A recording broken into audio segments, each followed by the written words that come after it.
ಆತ್ಮೀಯ ವೀಕ್ಷಕ ಬಂಧುಗಳಿಗೆ ಸ್ವಾಗತ.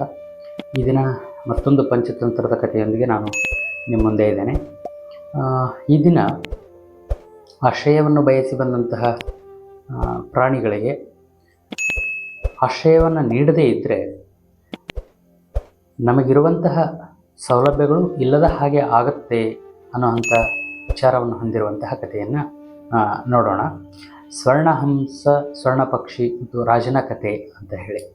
ಒಂದು ಊರಿನಲ್ಲಿ ಚಿತ್ರರಥ ಅನ್ನುವಂಥ ಒಬ್ಬ ರಾಜ ಇದ್ದ. ಆ ರಾಜನ ಅರಮನೆಯ ಪಕ್ಕದಲ್ಲಿ ಒಂದು ಪದ್ಮ ಸರೋವರ ಅನ್ನುವಂಥ ಭಾಳ ಸುಂದರವಾದಂತಹ ಒಂದು ಸರೋವರ ಇತ್ತು. ಆ ಸರೋವರದಲ್ಲಿ ಹಂಸಗಳು ವಾಸವಾಗಿತ್ತು.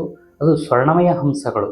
ಅವು 6 ತಿಂಗಳಿಗೆ ಒಂದು ಸಾರಿ ತನ್ನ ಸ್ವರ್ಣಮಯ ಪುಕ್ಕವನ್ನು ಬೀಳಿಸಿ ಆ ರಾಜನಿಗೆ ಕಾಣಿಕೆಯನ್ನಾಗಿ ನೀಡುತ್ತಾ ಆ ಇಡೀ ಸರೋವರವನ್ನು ತಮ್ಮದಾಗಿಟ್ಕೊಂಡು ಬಹಳ ಸಂತಸವಾಗಿ ಬದುಕ್ತಾ ಇತ್ತು. ಹಾಗೆ ಬದುಕ್ತಾ ಇರಬೇಕಾದಾಗ ಆ ಪದ್ಮ ಸರೋವರಕ್ಕೆ ಒಂದು ಸಾರಿ ಒಂದು ಸ್ವರ್ಣ ಪಕ್ಷಿ ಬಂತು. ಹಾಗೆ ಬಂದಂತಹ ಸ್ವರ್ಣ ಪಕ್ಷಿ ಬಹಳ ಸುಂದರವಾಗಿತ್ತು ಮತ್ತು ಹೆಚ್ಚು ಈ ಸ್ವರ್ಣ ಪುಕ್ಕಗಳನ್ನು ಅದು ಬೀಳಿಸ್ತಾ ಇತ್ತು. ಹಾಗೆ ಸ್ವರ್ಣ ಪಕ್ಷಿ ಬಂದು ಸ್ವರ್ಣ ಹಂಸಗಳಿಗೆ ಕೇಳಿತು, ನಾನು ಈ ಸರೋವರದ ಹತ್ತಿರ ವಾಸ ಮಾಡ್ತೀನಿ, ನಮಗೆ ಅವಕಾಶವನ್ನು ಮಾಡಿಕೊಡಬೇಕು ಅಂತ. ಹಾಗೆ ಕೇಳಿದಾಗ ಸ್ವರ್ಣ ಹಂಸಗಳು ಹೇಳಿತು, ಇಲ್ಲ ಇಲ್ಲ, ನಾವು 6 ತಿಂಗಳಿಗೊಂದು ಪುಕ್ಕವನ್ನು ಬೆಳೆಸಿ ರಾಜನಿಗೆ ಕಾಣಿಕೆಯನ್ನಾಗಿ ಕೊಟ್ಟು ನಾವು ಈ ಇಡೀ ಸರೋವರವನ್ನು ತೆಗೆದುಕೊಂಡಿದ್ದೇವೆ. ಹಾಗಾಗಿ ಇಲ್ಲಿ ನಿನಗೆ ವಾಸ ಮಾಡೋದಕ್ಕೆ ಅವಕಾಶ ಇಲ್ಲ ಅಂತ ಹೇಳಿ. ಹಾಗೆ ಹೇಳಿದ ತಕ್ಷಣ ಸ್ವರ್ಣ ಪಕ್ಷಿ ನೇರವಾಗಿ ರಾಜನಲ್ಲಿಗೆ ಹೋಗಿ ರಾಜನಿಗೆ ಈ ಸ್ವರ್ಣ ಹಂಸಗಳ ಬಗ್ಗೆ ದೂರನ್ನು ಹೇಳಿತು.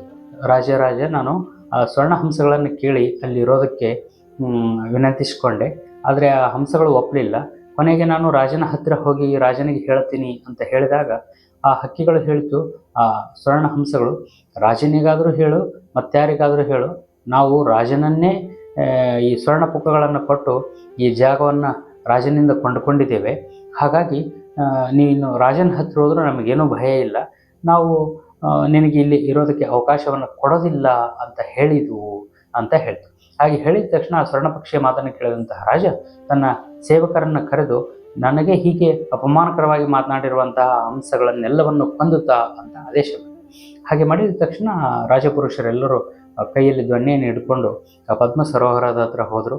ಅಲ್ಲಿ ಹೋಗ್ತಾ ಇರುವಂತಹ ರಾಜಪುರುಷರನ್ನು ನೋಡಿದಂತಹ ಸ್ವರ್ಣ ಹಂಸದಲ್ಲಿಯೇ ಒಂದು ಹಿರಿಯ ಹಂಸ, ರಾಜನಿಂದ ನಮಗೆ ಆಪತ್ತು ಬಂತು, ಹಾಗಾಗಿ ಎಲ್ಲರೂ ಒಟ್ಟಿಗೆ ಈ ಜಾಗವನ್ನು ಬಿಟ್ಟು ಹೊರಟು ಹೋಗೋಣ, ಇಲ್ಲದೇ ಇದ್ದರೆ ನಾವು ಬದುಕುಳಿಯೋದು ಕಷ್ಟ ಅಂತ ಸೂಚನೆಯನ್ನು ಕೊಡ್ತು.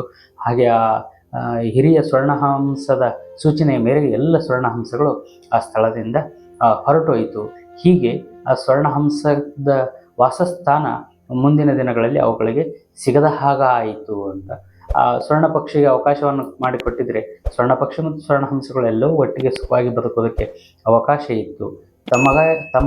ತಮ್ಮ ಹತ್ತಿರ ಶರಣಾಗಿ ಬಂದಂತಹ ಸ್ವರ್ಣ ಪಕ್ಷಿಗೆ ಅವಕಾಶವನ್ನು ಕೊಡದೇ ಇರುವಂಥದ್ದು ತಮ್ಮ ವಾಸಸ್ಥಳವನ್ನು ಕಳೆದುಕೊಳ್ಳುವಂತಹ ಸ್ಥಿತಿಗೆ ಆ ಹಂಸಗಳು ಹೋಯಿತು ಅನ್ನುವಂಥ ಸಂದೇಶವನ್ನು ಈ ಕತೆ ಹೇಳುತ್ತೆ. ಧನ್ಯವಾದಗಳು.